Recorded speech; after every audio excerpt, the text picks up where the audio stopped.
Welcome back, everybody. This is Westchester Talk Radio, and we are live this evening at the Surf Club in New Rochelle, New York, for the annual Boys and Girls Club of Mount Vernon. It's their Fall Gala. I'm Bob Marone, along with Matt Seiko, and we're produced this evening by Shark Creative and made possible by Robeson, ENT Allergy, and Hightower, Westchester.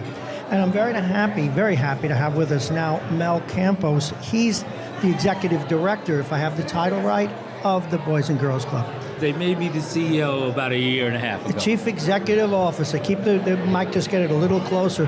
Congratulations. Now, you've been involved with the Boys and Girls Club for a while, though, haven't you? I have. My involvement with Boys and Girls Clubs goes back to 1968.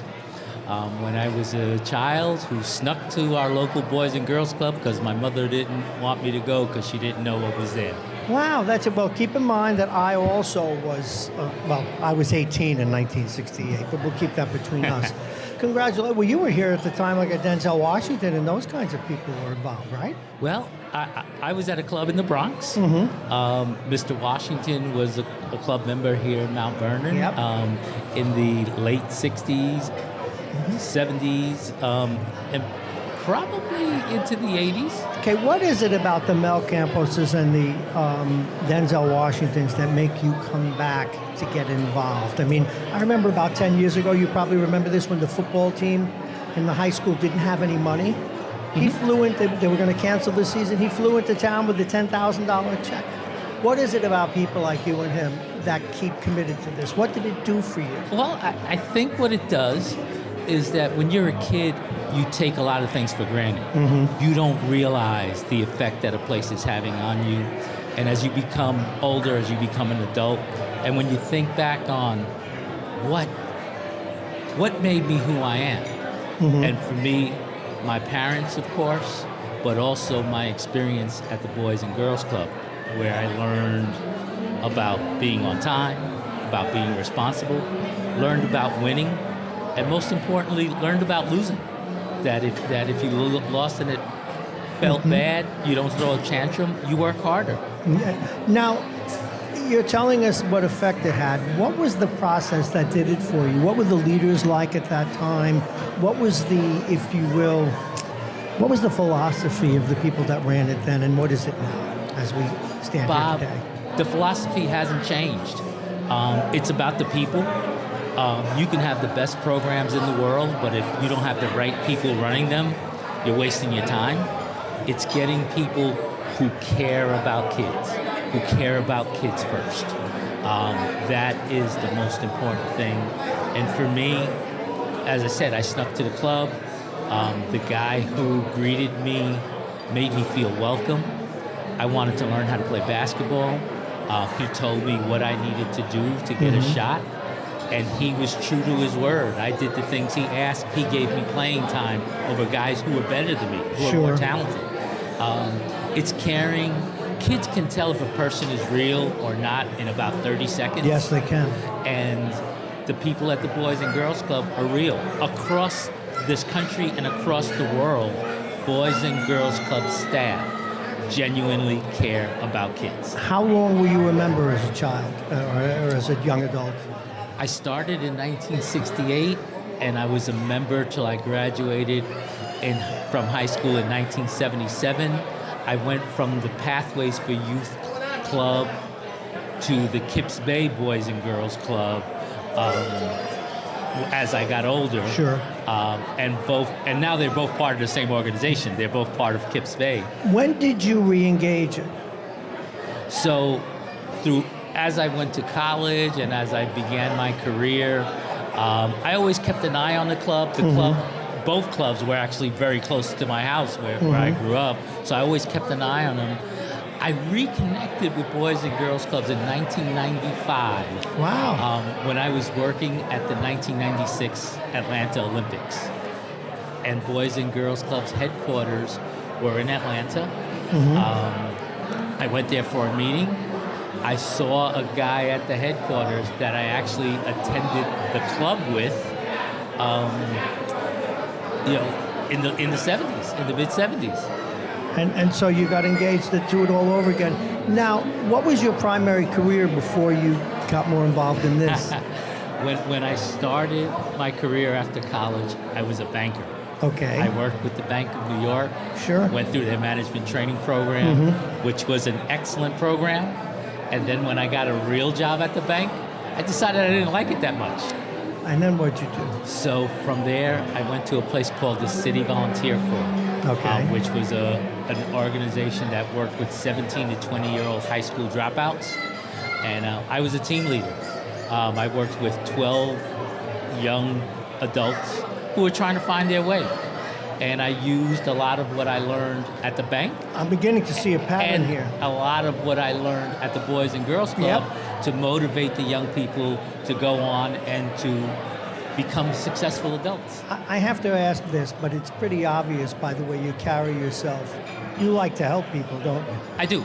Yeah. I do. I was helped. You know, when I was young, when I was coming up, I had some great mentors and people who took an interest in me, who saw things in me that I didn't see in myself. And Bob, there were a lot of times when I think back of some of the things I said, some of the things I did, All of us. that I though. probably Mel, should have been fired. All of us, Mel. But, you know, Well, you have a way about you. You're a very approachable man, yet you have gravitas. That's a nice balance to have. well, thank you. You know, now I look out at all these people here, and I know there'll be more as the dinner gets going. Over the years, were there tenuous years, were there times where you worried that it might not make it? And what has resulted in the fact that it seems to have more support of late than ever, or at least in recent decades? Bob, you always worry. Not bad. You always worry. You have to be true to the mission. You have to work hard. And you have to do the right thing for the right reasons.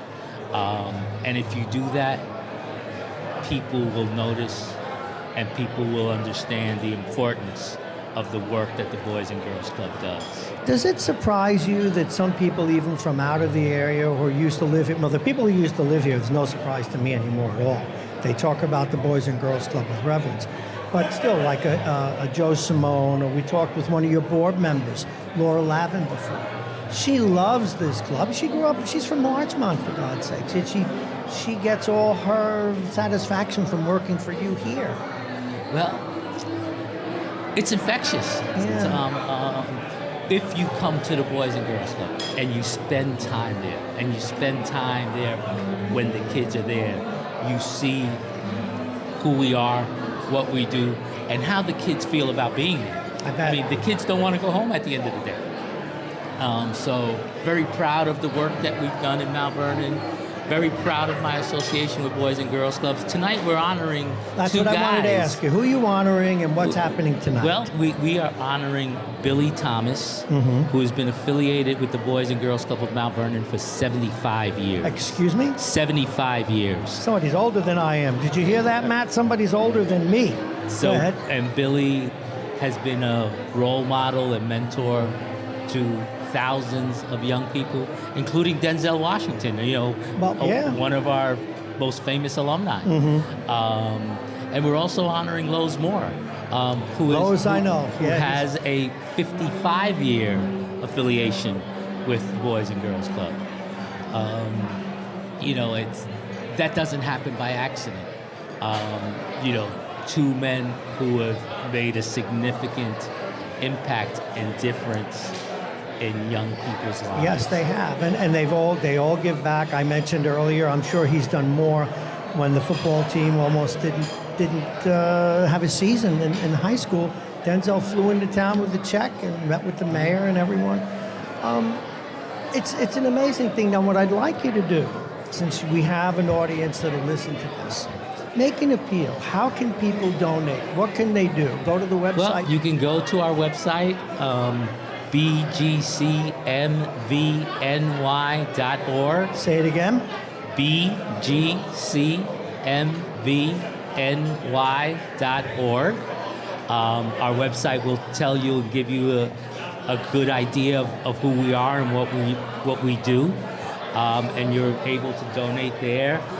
We like it when people come by and see us. I mean, now that we're getting past COVID, we are able to give tours again. And Give them the let people address. see. It's 350 South 6th Avenue, Mount Vernon, New York. Stop in. I'm going to repeat it again. 350 South 6th Avenue. 6th Avenue. 350 South 6th Avenue. Mount Vernon, New York.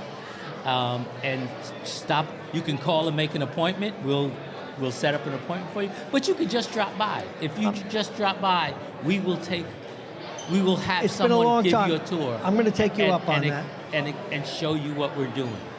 Well, I know you have a lot of things to do. This is a wonderful event. Mel Campos, Chief Executive Officer of the Boys and Girls Club of Mount Vernon, New York. Thank you so much. Thank you. Continued good luck. Thank you. And have a great event. Thank you, sir. All right, folks, we're going to take a break. We'll be back after these words.